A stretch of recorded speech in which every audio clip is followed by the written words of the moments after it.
नमस्कार दोस्तों, आपका अपना YouTube channel online fact solution में स्वागत है। तो फ्रेंड्स, आज हम गौतम बुद्ध के बारे में अध्ययन करेंगे जो एग्जाम पॉइंट ऑफ व्यू से बहुत ही महत्वपूर्ण है। तो फ्रेंड्स, आज इनका संक्षिप्त अध्ययन हम करेंगे गौतम बुद्ध जी के बारे में। बौद्ध धर्म के संस्थापक गौतम बुद्ध को माना जाता है। इनका जन्म 563 ईस्वी पूर्व हुआ था और स्थान था कपिलवस्तु के लुम्बिनी नामक जगह। इनके पिता का नाम था शुद्धोधन, माता का नाम था माया देवी। इनके माता यानी माया देवी की मृत्यु गौतम बुद्ध के जन्म के 7वें दिन हो गया था। अतः इन गौतम बुद्ध जी के लालन पालन इनके सौतेली माँ प्रजापति गौतमी ने किए थे। इनके बचपन का नाम सिद्धार्थ था। इनके बचपन में इनको सिद्धार्थ के नाम से बुलाया जाता था और इनका गौतम बुद्ध नाम कब पड़ा ये भी मैं आपको बताऊंगा। फ्रेंड्स, ये शादी भी किए थे। इनका पत्नी का नाम था यशोधरा, इनका पुत्र का नाम था राहुल और ये गृहत्याग भी किए थे 29 वर्ष की अवस्था में। गृहत्याग जिसको महाभिनिष्क्रम बोला जाता है, बौद्ध भाषा में महाभिनिष्क्रम के नाम से जाने जाते हैं। 29 वर्ष की अवस्था में ये जो है गृहत्याग किए थे। इनके गुरु का नाम था अलार कलाम। इनका पहला गुरु था अलार कलाम। अगर क्वेश्चन में पूछेंगे आपको कि गौतम बुद्ध का पहला गुरु कौन थे तो आप लिखेंगे अलार कलाम। और द्वितीय गुरु इनका था रुद्रक रामपुत। इनके द्वितीय गुरु कौन थे? रुद्रक रामपुत।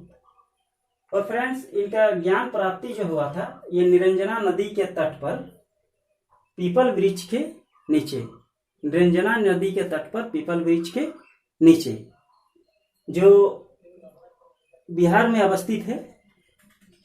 तो ये 6 वर्ष की कठिन तपस्या के बाद इनको ज्ञान की प्राप्ति हुआ था। यानी ये गृहत्याग किए थे 29 वर्ष की अवस्था में और इनको ज्ञान प्राप्ति हुआ था निरंजना नदी के तट पर पीपल वृक्ष के नीचे 35 वर्ष की अवस्था में। जब इनका 35 वर्ष हो गया था, यानी 6 वर्ष ये क्या किए थे?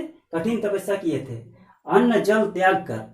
देखिए, अभी हम लोग एक दिन अगर पानी नहीं पिएंगे तो रह नहीं पाएंगे, लेकिन ये देखिए कठिन तपस्या 6 साल तपस्या किया, 29 वर्ष में गृहत्याग किया, 6 वर्ष तपस्या किया, 35 वर्ष की उम्र में इनको ज्ञान की प्राप्ति हुआ। ये प्रथम उपदेश सारनाथ नाम का जगह था, वहां दिए थे। प्रथम उपदेश अपना दिए थे और ये पाली भाषा में दिए थे। प्रथम उपदेश किस भाषा में दिए थे? पाली भाषा में दिए थे। और अगर पूछेंगे कि सर्वाधिक उपदेश कहाँ दिए थे तो आप लिखेंगे श्रावस्ती में दिए थे। सबसे ज्यादा उपदेश श्रावस्ती में दिए थे। और इनका मृत्यु 80 वर्ष की अवस्था में 483 ईस्वी पूर्व। इनका मृत्यु 80 वर्ष की अवस्था में 483 ईस्वी पूर्व कुशीनगर, यूपी। कुशीनगर एक जगह का नाम है जिसको कुशीनारा भी बोला जाता है, जो यूपी में है। वहां पर इनका मृत्यु हो गया था। मृत्यु को बौद्ध की भाषा में बोला जाता है महापरिनिर्वाण। इनको क्या बोला जाता है? महापरिनिर्वाण।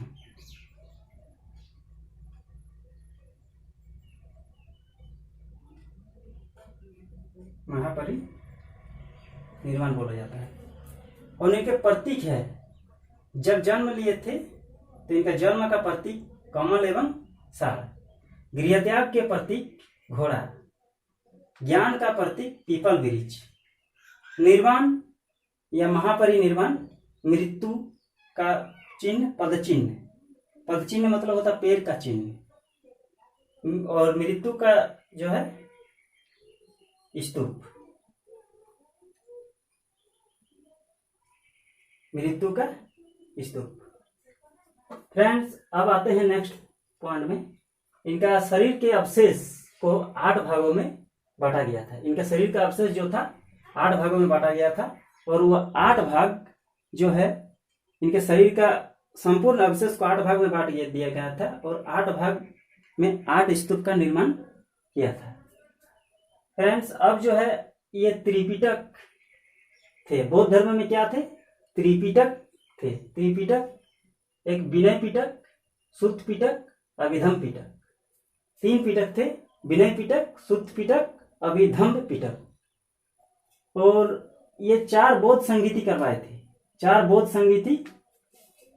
संगीति यानी 483 ईस्वी पूर्व पहला बौद्ध संगीति, दूसरा बौद्ध संगीति 383 ईस्वी पूर्व, तीसरा बौद्ध संगीति 255 ईस्वी पूर्व और चतुर्थ बौद्ध संगीति ये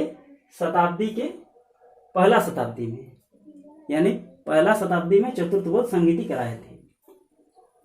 तो फ्रेंड्स, ये जो है 4 बौद्ध संगीति कहाँ कहाँ कराए थे? पहला बौद्ध संगीति राजगिरिया में कराए थे, द्वितीय बौद्ध संगीति वैशाली में कराए थे, तृतीय बौद्ध संगीति पावापुरी में कराए थे और चतुर्थ बौद्ध संगीति कुंडलवन में कराए थे। ये चारों बौद्ध संगीति कहाँ कहाँ कराए थे यह भी मैंने आपको जानकारी दे दी है। अब आगे देखिए, बुद्ध पूर्णिमा के दिन एक बहुत ही महत्वपूर्ण उत्सव मनाया जाता है, बुद्ध पूर्णिमा के दिन। अब आप पूछेंगे क्यों मनाए जाते हैं? तो देखिए, इनका जो जन्म जो हुआ था बुद्ध पूर्णिमा के दिन ही जन्म हुआ था, बुद्ध पूर्णिमा के दिन ही ज्ञान की प्राप्ति हुई थी और बुद्ध पूर्णिमा के दिन ही इनका मृत्यु यानी महापरिनिर्वाण भी हुई थी। तो दोस्तों, ये जो बौद्ध धर्म है इसका प्रचार प्रसार के कारण काफी प्रचार प्रसार हुआ। तो ये प्रचार प्रसार के कारण बहुत सारे देशों में ये बौद्ध धर्म को मनाते हैं। जैसे भारत में 10% जनसंख्या बौद्ध धर्म को मानते हैं। उसके बाद विदेश में देखें तो China, Japan, Vietnam, Thailand, Myanmar, दक्षिण कोरिया, उत्तर Korea, Taiwan, Sri Lanka, Cambodia, Hong Kong, Laos, Mongolia इत्यादि। इतने सारे देश में मनाए जाते हैं और भी कई देश में मनाए जाते हैं जिसमें बहुत कम संख्या में है, 10%, 5%, इसमें काफी संख्या में मनाए जाते हैं। फ्रेंड्स, ये जो है बौद्ध के अनुयायी भी थे। बौद्ध के अनुयायी 2 प्रकार के थे।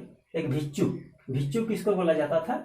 जो प्रचार प्रसार के लिए संन्यास ग्रहण करते हैं। बौद्ध धर्म का प्रचार प्रसार के लिए जो संन्यास ग्रहण करते हैं उनको बोला जाता भिक्षु।